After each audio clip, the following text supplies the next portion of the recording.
Hello, I'd like to deposit this to checking. Fate is a fickle master. What? The future is uncertain. Okay, and what's my account balance? The horizon is cloudy. I see a long, treacherous voyage filled with great peril. Look, can I just get a deposit slip or something? A fortune bank teller. Surprising. What's not surprising? How much you could save by switching to Geico.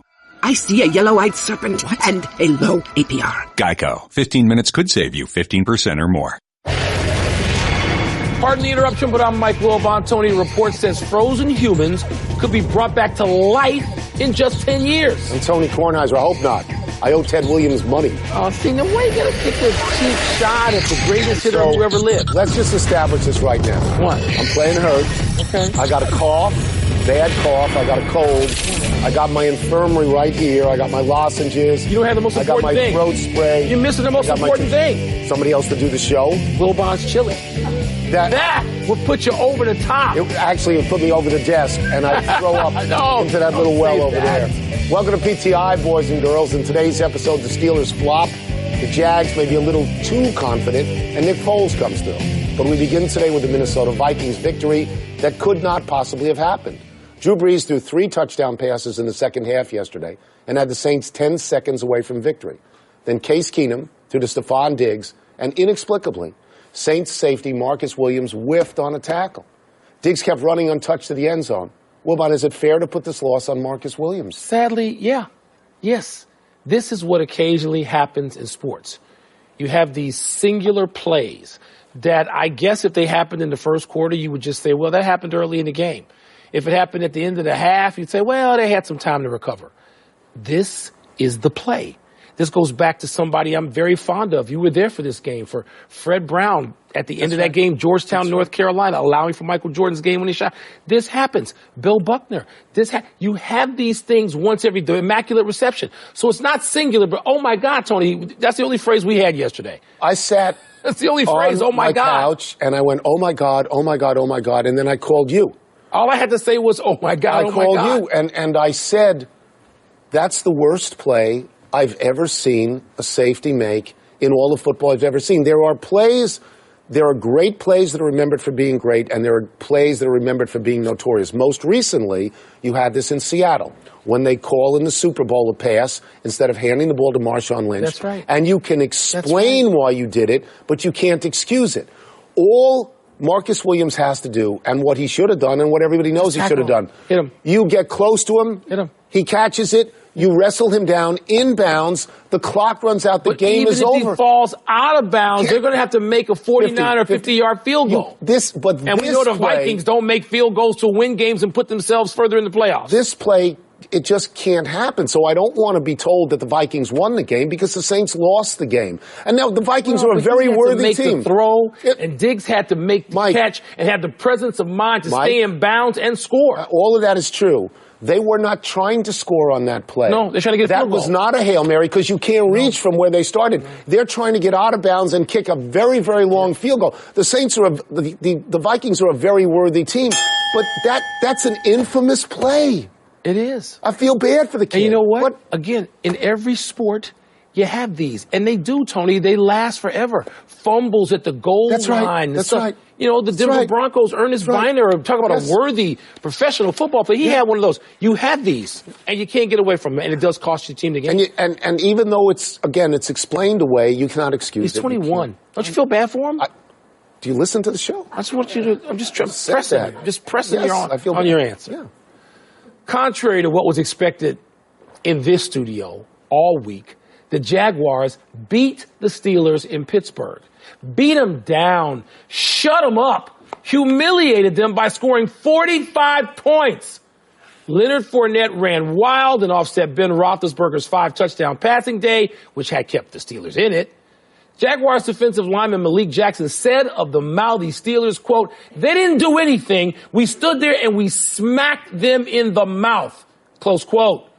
Tony, you want to praise the Jaguars or appropriately bury the Steelers? Yeah, this is not as hard a choice for me as you might think. I'm going to bury the Steelers, and what I'm going to do is talk about I'm going to second-guess 2 calls, one a type of call and one a specific call, that have me very confused to this moment.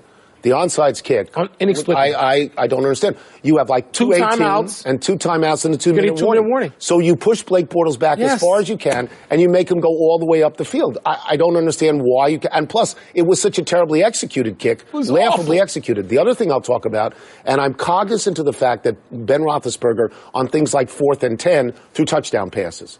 But on 4th and 1, he's 6'6", 270. We have watched Tom Brady do this every time. We've watched Ben Roethlisberger do it for 15 years. Why are you turning and handing the ball to Le'Veon Bell as good as he is? Why? I'm glad you set me up for this.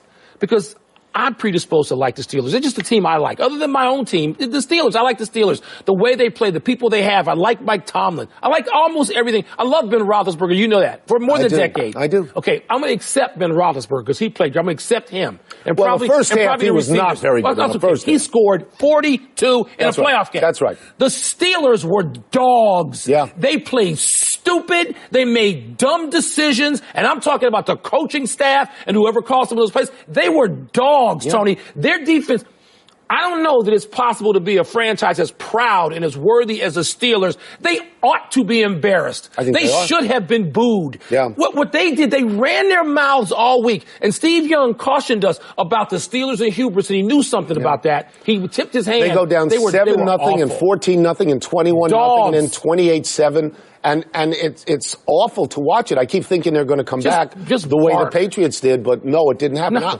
I'm going to sit here and give Blake Bortles some credit, too, because he completed only 14 passes, but each one averaged 15 yards. And by the way, Mike, when he runs, he gets first downs. Listen. He gets first downs. Fournette, and you can't say the defense. They made some timely plays, but once again, 5 touchdown passes, they scored 42. When you're the Pittsburgh Steelers, you score 42 at home, you're supposed to win. All right, but some of your team just didn't show. What is up with that? What were they doing? You can talk all you want about the Baltimore Ravens and their defense.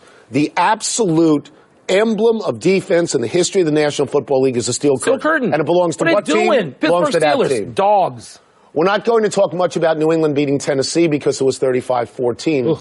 But after Jacksonville beat Pittsburgh to earn the right to play the Patriots for the AFC Championship, Jacksonville DB Jalen Ramsey had this to say to an adoring crowd back home. Make sure y'all bring that same energy out here next week and the week after. We going to the Super Bowl and we going to win that. I don't think he said win that ball game. I'm just going to take a shot at that. Wilbon, do you think the Patriots will prove Mr. Ramsey wrong? Yes. I mean, what, you asked me if I'm doubling down? Yes. They've done a fine thing, Jacksonville. This is good for them. There's nothing to discredit them over. There's nothing to be suspicious about. It has nothing to do with them. The Patriots are going to crush them. That's what's going to crush. That's your verb. What they do to Tennessee? Crush. You're looking at the same thing. 7-0, and then they came back and they killed them. So maybe there's a lead, maybe there's not. I don't see anything other than that. What do you see? I'm going to give you this one thing, not in favor of Jacksonville, but how I would hedge my bet, and I would say something good about Jacksonville. The architect of 2 Super Bowl wins where are you going with this? Over the New England Patriots is Tom Coughlin with the New York Giants. He is the architect of this team right now.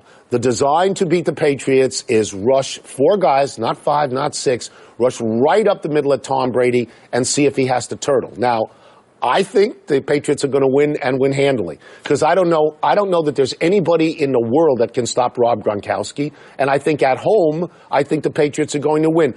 But the cautionary tale for me is Tom Coughlin. Well, the cautionary tale for me is this. The people who have beaten New England in these monumental games, particularly in the playoffs, the Giants and the Ravens, they have this one characteristic in common. They're not afraid to hit Tom Brady in the mouth. That's right. They say, we're coming after you just the way you drew it up, Tony. And then Tom Coughlin knows that. Yeah. But the Ravens and the Giants have had success at that. And Jacksonville seems to have something in common with them. But Tony, if you're going to also give up that many points, then how are you going to – you can't have a pretense of stopping Tom Brady if you give up that many points to Pittsburgh. To me, the X factor is Bill Belichick. He's just better than everybody else. And Bill Belichick will look at Jacksonville as a team that can and will beat him. So how do we stop them? Yes. And he will make We're taking them lightly, but Bill Belichick will not. Exactly, 100%. Yeah. And he will make Bortles beat them, and that's going to be harder to do than someone else. I think they're going to win. And I also wonder, and I said this about Buffalo last week, a week ago, whenever How did it they was. score? How did they score? Right. Jacksonville's not putting 45 on Matt they're Patricia's last game. He's not doing that. That's not going to happen. You would think the Eagles won a championship Saturday to hear them tell it. It's us against the world, and they counted us out, and 24 other cliches directed at everybody, but largely at the odds makers for making the Falcons a road favorite. Well, look at that. Well, the Eagles won like despite scoring one touchdown and did completely smother the Falcons. Tony, with this one win at home against a wild card team, did the Eagles prove anything significant to you? And if so, what? They proved one thing. They proved they can, in fact, at the end of a game, win without Carson Wentz. This is very, very big for Nick Foles. I'm not going to sit here and tell you Nick Foles won the game. That's nonsense on my part. Their defense won the game. Their defense held Atlanta to 10 points, and you cannot, if you're Atlanta, who had scored, I believe, 24 points per game in the previous 4 wins that they had in 4 weeks, you cannot go on the road against the number 1 seed and score 10 points and win. What about some of the decisions they made? Can't do it. What about some of the decisions? I mean, you that look at Atlanta made? The play calling seems unimaginative and at times inappropriate. You need to move the chains, as they say. So move them. Right. You don't need to score in chunks. You don't have to go to Julio Jones in these 4 situations all the time. I told you got a complement full of players out there. But why did Atlanta do that? Philadelphia has something to do with it. They have the number 1 defense against the run. Yeah. And Julio Jones is the best guy out there. Even on the last play, which I think, even if it was complete, he was out of bounds. Would be out of bounds. He was out of bounds. He'd be out of bounds. That's who Matt Ryan looks for. But I think that Philadelphia proved to itself that they can win a game. Carson Wentz is really good, but Nick Foles isn't really bad. He's not bad so at that all. matters. He's pretty good. Matters. And he's been really good in his career. Not recently, but yes. Okay, but I mean, Nick Foles, the last time he had a full opportunity as a starter over an entire season, he's pretty damn good, wasn't he? Yes, he All right, so maybe they proved something themselves. The way they talk all the time, I would think that they know they're pretty good. They'll still be the underdog. They are the underdog sure? against Minnesota. The line is out? I think it's 3.5. I know you checked that line. Well, you know what? Forget checking the line. You talk all the time, and I think you're right about how it's a quarterback league. And we always talk about how great the quarterbacks are. Here are the final 4 quarterbacks. Take Brady and put him over there because he's the best of all time. You got Nick Foles, you got Case Keenum, and who's my other guy in there? You got Blake Bortles. Blake Bortles. Are they in your top 5? Quarterback league. You know what? You think that the head coach of the Minnesota Vikings is going to finally break down and actually give his quarterback some credit, which he doesn't do? I think he'll threaten to start Is this a strategy? I think he'll threaten Or is this just him hating his quarterback? Let's take a break. As Coming my up, quarterback! the Titans lost, but did Mike Mularkey really deserve to lose his job? Man. And with Matt Patricia, the aforementioned, he's smart to take the Detroit Lions job over the New York Football Giants job. I love the pencil in his ear. Mike Tice, remember when Mike Tice had a pencil in his ear all the time? When was the last time we talked about Mike Tice on this show?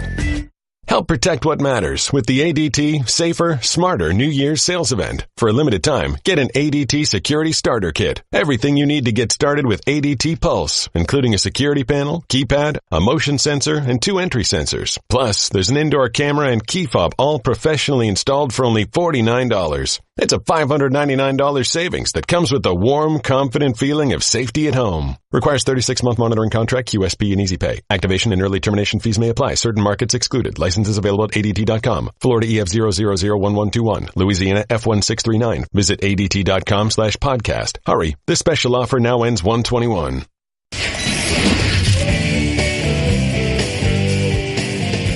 What do we look for in your emails? Relevant topics, complete sentences, and links to Amazon gift cards. Stop begging. Let's see what's first. You know, you need some Robitussin. You get rid of that sore throat spray. Get yourself some Robitussin, some Wilbon's chili off that chatter menu. You're good. I would be falling asleep right in front of you till I threw up. Did the Titans do Mike Mularkey dirty? I don't know about dirty, but you know how we have to deal with this topic. We got to set this up, Tony. Last week, when it was seen he was in trouble, there was an actual vote of confidence. Usually the kiss of death, right? Except before the playoff game, there was pregame talk of him being extended, which was reported by the NFL Network. And it was even admitted to by people on the team. Yes, we talked about going forward. And then postgame, you're fired. But you know what? When you look like that and you lose and you don't seem to be going anywhere, I don't know about did him dirty. I'm not willing to go that far. Are you? No, well, it's hard to see what he did wrong. He made the playoffs for the first time in X years. Right. And he won a playoff game. Yep. Okay. Did John Harbaugh do that this year? No. Did Marvin Lewis? Nope. Did Jay Gruden? Nope. Are they fired? No, but they could have been. No, but they're not fired. Now, there's talk that this particular team wants Josh McDaniels. Everybody in the league who doesn't want Josh McDaniels wants Matt Patricia. Okay, because that's the way this looks. Assistant. That's the way this looks. Works. But what I would say to you is that Marcus Mariota right now is not Joe Montana. And that Malarkey did a very good job, and they hung him out and hung him out. Well, and I wanted him to replace his coordinators or assistants, and he didn't want to do that. I actually do think they treated him dirty. Dirty? I do. Really? I do. Okay. Wow. And I don't know him. I think it's that cough that's gotten to your head. That's what's talking. Matt Patricia. Yeah. He's smart for reportedly picking the Detroit Lions over the New York Giants. Well, the Giants are apparently going to take Pat Shurmur. So that's how that worked out. Matt Patricia is a defensive coach. If you're a defensive coach getting your first job as a head coach, you don't want to have to worry about the offense. They have Matthew Stafford, who Detroit thinks so highly of, that he is the most contract. He's the most expensive guy in the entire league. So if you're Patricia, then you can walk in and you can say, let me concentrate on the defense and see what's going on here. Plus, I think the general manager is a former Patriots executive. Now, there's another part to this, and that is for all the talk about McDaniel and all the talk about Patricia, the pups of Bill Belichick. They haven't done all that well. They have not. Yeah. On college and in pro, other than Nick Saban, obviously, other than Nick Saban in college. I think it's fine to pick the Detroit Lions because if it's a quarterback league, despite the profile of 3/4 of the conference finalist quarterbacks, then you got a quarterback in Matthew Stafford. You don't know what in Eli Manning at this point. Yes, Eli Manning 4, 5, 8, 10, 12 years ago, you're going to take them in large part because of Eli Manning. He's on the way out. But let me just say this, I'm going to shock you on behalf of taking the New York Giants job. They know how to and support. It's a culture which supports defense first. They've won championships with defense. That's right. The Lions haven't had defense since Alex Karras. They don't know from defense. So you're going to build something there that is totally foreign. New York Giants know how to win that way. I'm just saying. I think for a defensive guy, the better job is Detroit. Okay. I do. If the Cavs beat the Warriors tonight, will you forget about their recent funk? No. No, you don't have to forget about it. I mean, it should be forgotten in time. By the time we get around to March 1st, the Cavs should have played their way out of this unless defensively they are too challenged because of lack of athleticism and age. And it's only old teams that win in the NBA. This is not like other leagues where you can win with youth. You can't. You got to be old. But they look so slow and unathletic defensively, you wonder without making a move if they have issues. They've lost 8 of 11. They need to have a good showing tonight, even if they don't win. I put my tongue in the new thing of hot tea and almost burned 7 generations of Kornheisers. That's really hot. So I don't have a really smart answer about this other than this game is meaningless. All games. Meaningless? Yeah, all games. Even to Cleveland? At home? All games in January are meaningless because in your right mind, do you think there's anybody out there that does not believe that the Golden State Warriors are the best team in the league? They're the best team. Okay. Do you think there's anybody out there that doesn't fully expect whoever LeBron has by his side to be competing for the Eastern Conference championship? You back that down, though. You dial it down.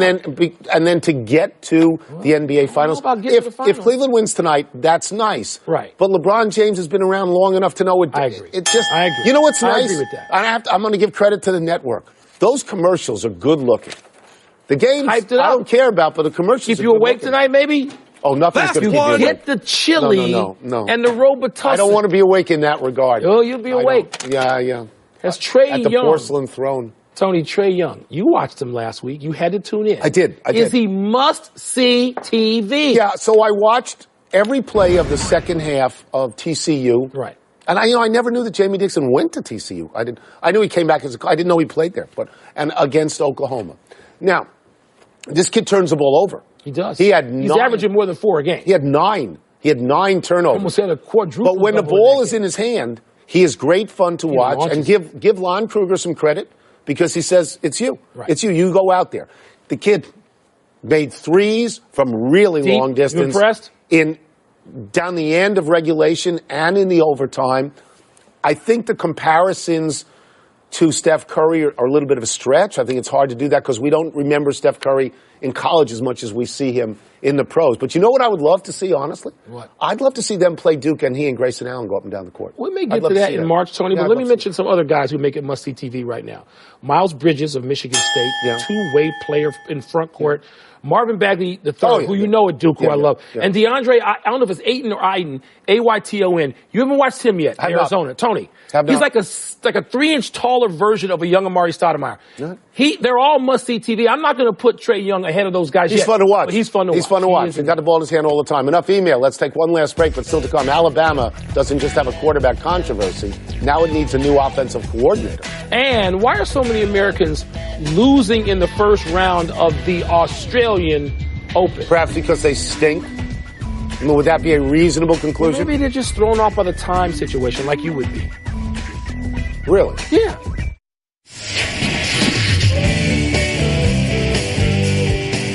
Happy time, people. Happy 39th birthday, Drew Brees. He has a little more time than he would like to spend with his family today, courtesy of the worst play by a safety in the history of football. After a rough first half yesterday, Brees led his team to an apparent victory. At 39, the opportunities get smaller unless you're Tom Brady. Brees is a completely free agent now, but most people expect him to stay in New Orleans. Do you? How many people are as connected to the communities for which they play as Drew Brees is to New Orleans? Right in the post-Katrina thing and embraced There's nobody it totally. more important than Brees is to that community, it seems to me. Happy anniversary, Antonio Brown. On this day last year, after pulling out a divisional round win over the Chiefs, Brown decided to do a Facebook Live broadcast in the Steelers' locker room. Right as Coach Mike Tomlin was telling the team to keep a low profile before facing the Patriots. Yesterday, you saw why Antonio Brown is rated so highly and why Ben Roethlisberger, at least for now, is not talking about retiring. Big Ben and Antonio Brown were great yesterday, Tony. The others, not so much. Happy trails, Venus Williams. After losing to her sister in the finals of last year's Australian Open, Venus, the number 5 seed this year, didn't even make it past the first round.